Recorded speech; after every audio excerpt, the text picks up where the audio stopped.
Hey, good morning, YouTube family. Hope you guys are doing well. Zeke says hi. Hi, Zeke. Good job. All right, thank you guys for joining us this morning. We feel honored that you chose to tune in and watch this video. So we thought we'd give an update on the milking situation, how that's changed chores just a little bit, and how it's going. So what have we been? You've been milking Reba for how long now? What's today? Like 6 days? 6, 7 days? Yeah. Something like that. What do you think? How's it going? Oh, so much better than in the beginning. So much better. Yep. So much better. So things are going well. So we're just going to give you just a little tour of how that's changed a little bit on our morning chores and what Jamie's doing to make it all work. So let me turn the camera around. All right. So first thing that we found that we had to do, come on Zekers, was separate the goats. The good thing is our goats and sheep, they know they get fed in the morning. We have this pen, which is awesome. And so we put their stuff out there and close this gate, and then they are all sequestered. And then Reba's in the routine now, aren't you, Reba? You know what's up? She's over there waiting on Jamie because she knows that she gets her special treats when she goes in the milk stall. So Jamie's already got some stuff scooped up and ready. You can see Reba is like eager. She knows where to go. She hops right up there. And Jamie, what do you got going on in the little manger here? I've got some...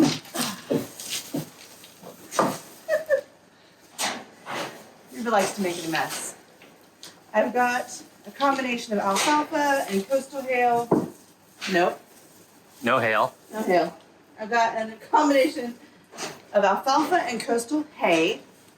And then I add to that some all-stock sweet feed and some alfalfa and another general all-stock feed that is not sweet. So why'd you dump it in there like that rather than just give her the dish? Well, because with the dish, she just eats it really, really fast. She inhales it, and then she's anxious and wants more. But if I do it this way, she has to dig for it.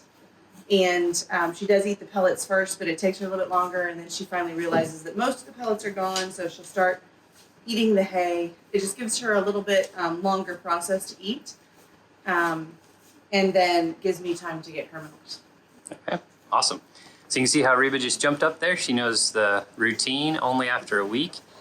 And then Jamie's got her set up here. So what all do you have, Jamie, that's in this little tote in containers? I have basically, I have an extra jar in case for some reason she's being difficult and I need to milk her into a jar and then dump it into this big pail here. Ideally, I would just dump it into the pail, milk her into the pail. But in the beginning, that was really hard to do. And so, oh my gosh. So I would milk her into a jar, and that was about all we were getting. Anyway, was about a quart or so of milk, and then so it just worked really well. And then I have her jar of soapy water, just some Castile soap and some really warm water, and that way I can get her all cleaned up, scrub her teats, just so that we're not getting any as much dirt, I should say, in the milk. We still filter it. And then I have some olive oil in a little pump, and that way I can have olive oil in my hands to make milking go a little bit smoother. Plus it helps protect her udders. And then I have mastitis strips, so that once a week I test her to make sure her milk is not getting mastitis for any reason, so I can catch that early. And then I have Dynamint udder cream. We did struggle with her left half of her udder, and so and we knew that was a possibility, so that pretty much has not come into milk. And we were trying to get it healthy and get it to come into milk, And that Dynamit cream helps to loosen it up and allow any blockages or any buildup in there to get out. But I just realized I didn't put this olive oil on my hands at all. But it did not end up helping. So I don't use it any longer, but I just have it in my tote. So We're only milking her right half.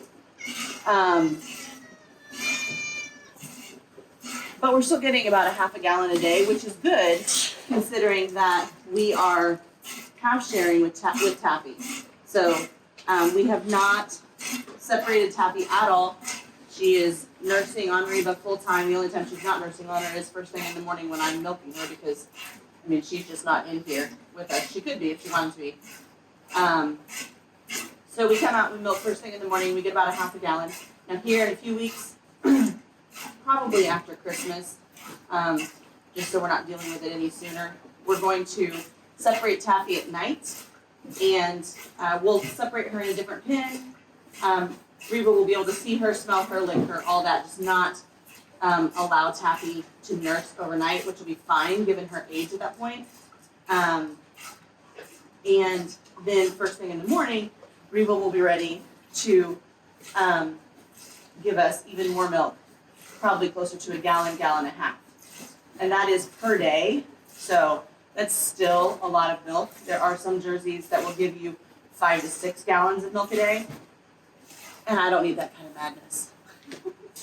So I am perfectly happy with only half of her udder working, and it's still giving us a half to a gallon per day.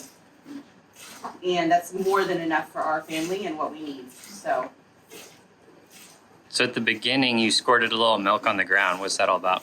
you always want to clear their teeth out. You just never know. I mean, they live out here in the pasture on dirt, and so you just never know what kind of stuff is on there. I do clean them off, but then you want to get rid of that first. It's called stripping. You want to strip out the teats just to make sure that you're not getting any extra dirt or bacteria or anything else in the milk, because our filters are awesome. They filter out all the dirt, any hair that would fall off her udder, any issues like if her inside her udder, if she has any kind of blood or anything like that. I don't know if you've seen a calf when they nurse, but they come in and they just ram their head into the udder, and that's what gets mom's milk to let down and tells mom's body that they're hungry. But in doing so, I mean, it's very easy for it to have just little tiny specks of blood from that trauma. And so our filters even get that, but they would not filter out bacteria. So that's why we want to make sure to get that out before we milk, and also why we do once a week test the milk for mastitis, just to be safe. Great. Anything else? I would say the only thing that has not been fun about this process is I'm basically having to do this one hand at a time, and the reason being a lot of people who are very particular about their dairy animals, they look for conformity, they look for placement of the teats, they look for the length of teats. When you are a professional dairy farm, they actually breed out longer teats because shorter teats work well with their milk machines. But for those of us hand milking and even just your regular farmers, you really want to have a longer teat, even if you have a home milk machine, just because it is easier. And so Reba's front teat is fine on this side, but her back teat is just considerably shorter. And so, I mean, my hands are not big, but it just makes it really hard for me to milk that one teat. because I have to basically, instead of using my whole hand, I have to use just a few fingers. And so I would say that'd be the one thing I don't care for. It would be much easier if I could sit down here and use both hands at the same time. And it means in just using a couple fingers that sometimes my hand gets in the way and sprays the milk all over my arm and more on the ground or on for stanchion here than it does actually in the bucket. So there's more waste. Not bad, but some. So I would say if I could change anything about Reba, the only thing I would change is the size of her teeth on the back side. Yeah, so not really something we can control, but No, not at yeah, all. good point. All right. All right, well, thanks for joining us for the update. And so that has changed our morning chores a little bit. If you remember before, usually one of us would do the chores, pretty simple and easy. Now it's both of us.